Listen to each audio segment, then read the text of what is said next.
And we're back for another episode. In this episode, we're going to be doing the level 86 Magical Range Roll Quest in Final Fantasy XIV. And as always, hello from Mithrie. So, we are here in the strategy room in Ishgard, and we need to talk to Arturiel. And the quest is called No Forgiveness, No Deliverance. Arturiel is eagerly awaiting Deacon Clem's report. So, Mithrie, your timing could not be better. Deacon Clem has finished speaking with the rescue clergyman and will be here shortly to share his findings. Lord Aymeric, too, is on his way. Let us wait for them.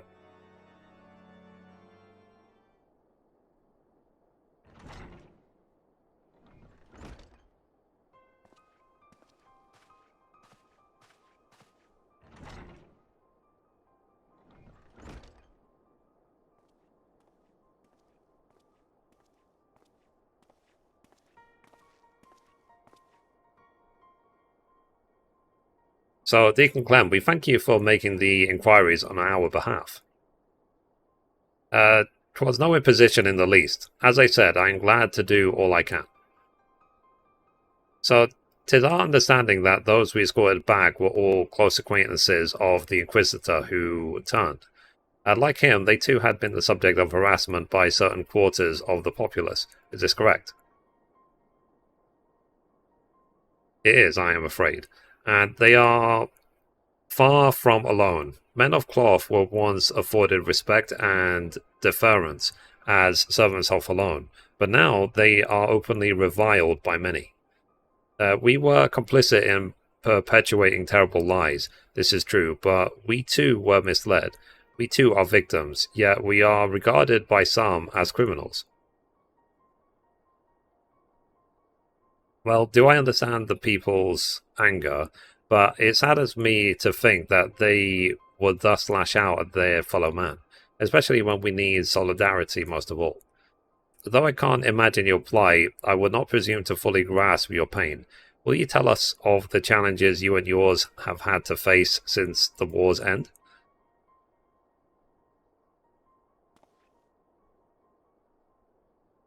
Like all sons and daughters of Ishgard, we dreamed of peace in our lifetime, but now that it has come, we find we have little cause to rejoice. Our faith has long been the foundation of our lives, and overnight that foundation has been crippled by fractures beyond repair for some. To learn that we had been deceived, and that we had unwittingly deceived others in turn, was devastating. We who had once been shepherds to men found ourselves lost lambs, bereft of surety and wanting for guidance. We have languished in darkness, all of us.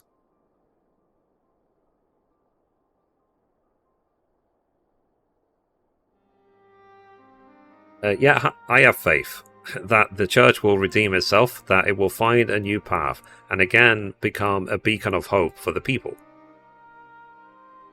I see. Thank you for sharing this with us. Your testimony has confirmed our suspicions. According to our allies, that which causes people to turn is none other than their deep despair and anguish. If it wasn't before, 'tis now abundantly clear why members of the clergy are among the transformed. That you did not, I believe, is due to your unwavering faith in the church. In light of this, we would ask for your continued cooperation.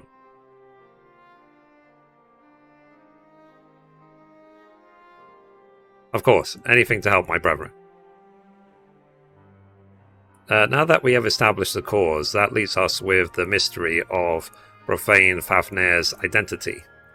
The progenitor of these troubles, could he too have been a man of the cloth? From what I recall of his garb, I doubt it. He was dressed in the common fashion, and inadequately against the cold besides. 'Tis said that something of the individual may remain in the blasphemy, influencing its behaviour. If we can determine what instincts drive profane Fafnir, we may learn who it once was, and this knowledge, I believe, will prove vital in our efforts to stop it.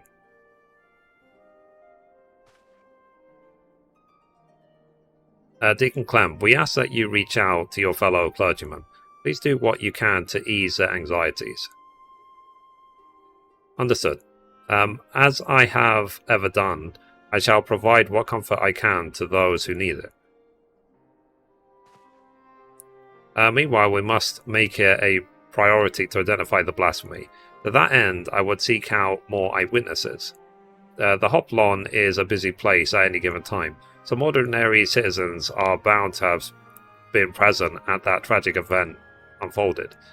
I propose that we make inquiries in the pillars. If you could attend to the Hoplon, Lord Arterial and I will look in the surrounding areas.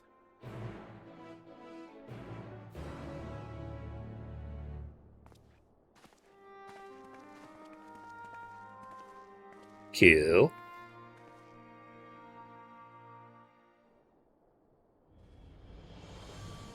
Alright, let's see if we can find the eyewitnesses. Okay, we made it to the first one, called the Sociable Citizen. So no, I didn't see that dragon, nor would I wish to, frightful as it sounds. They say it wasn't a Dravanian attack, but if not, then what was it? Ooh. Alright. Oh, let's go to the next eyewitness. Okay, we got to the next one, called the Spirited Citizen. So the dragon that appeared in the Hoplan, I saw with my own eyes. One moment an Elizon, the next a terrible beast. He was a heretic, I take it? Okay, so we have identified that he was an Elizon. Let's go to the next witness. Okay, we made it to the third witness, the Staid Citizen, which means unadventurous citizen. I wasn't present for the incident at the Hoplon, but a young man poorly dressed for the cold, that I did see. I recall him well because an aide from St. Vaindred's was searching for him.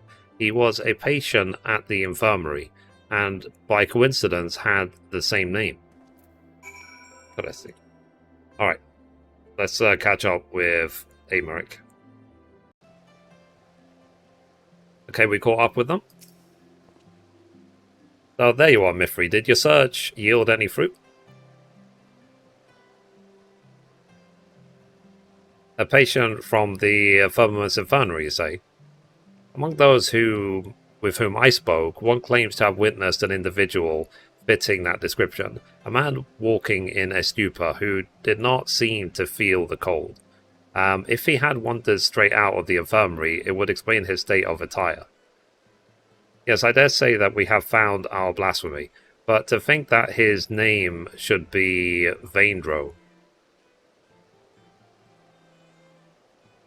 is the same as that of former Heavensward Commander Sir Vaindro de Rochemand, from whom the infirmary is named. Sir Vaindro, however, retired from his station at a ripe old age some years ago. It is not like to have been him. In any case, we have a lead. I shall head to the infirmary at once.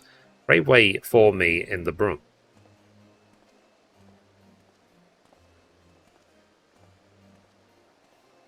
Oh, alright. Let's go to the broom and wait for Amaric. Okay, so we made it to the broom.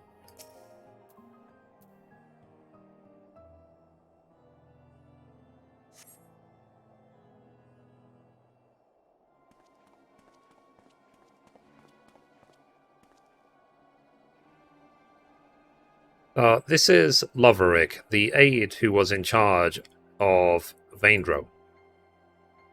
Have you found him? Oh, please say you have. We have not, I'm afraid, but we seek to, and hope that you could tell us about him. May we ask how he came to be at the infirmary? He was found by a patrol in the Central Highlands. After being treated for his hurts, he was brought to us for convalescence. Being in the prime of his years, he had been doing well, but then... Prime of his years, by all accounts, he is no old man. It seems safe to assume that it isn't Sir Vaindro. Oh no, he's definitely a different person, as I told Lord Artiel. And though he gave his name as Vaindro, he seemed rather confused, and we had no means to confirm his identity. In his state, he shouldn't be wandering about on his own. Please, you must find him.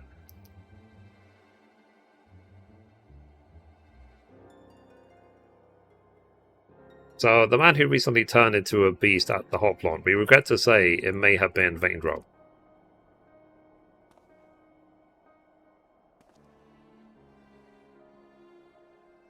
What? No, how can this be? Is there aught you can tell us? Things he may have said or done while in your care?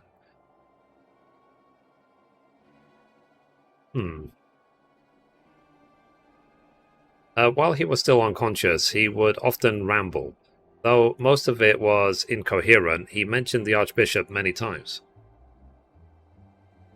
Oh, he spoke of a bishop too, Bishop Vartinox. I assumed he was a pious man given this.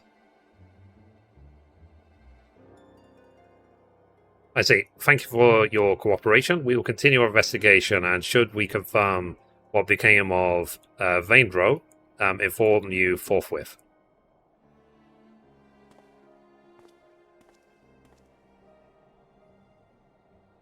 Let's return to the congregation for now.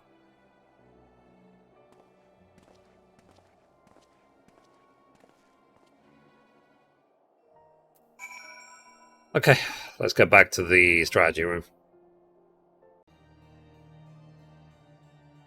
Okay, so we made it back to the strategy room. Let's talk to the guard. So heading to the strategy room, I should be glad to show you in. Sure. Alright. Let's talk to them.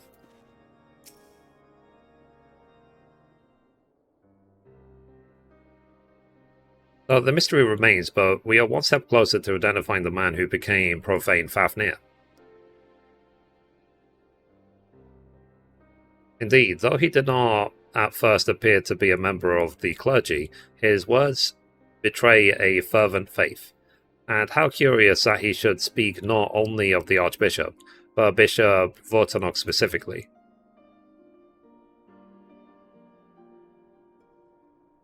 Perhaps he was personally acquainted with his grace.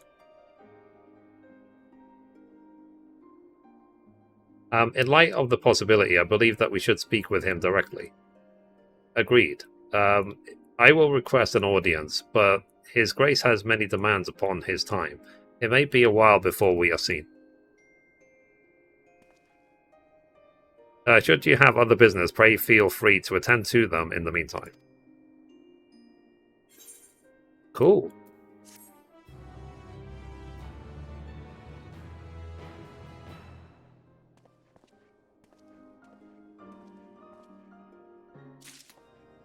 Alright. So, anyway, guys, that's it for this episode. Thank you for watching, and as always, goodbye from me, and goodbye from Mithrie. Bye, guys.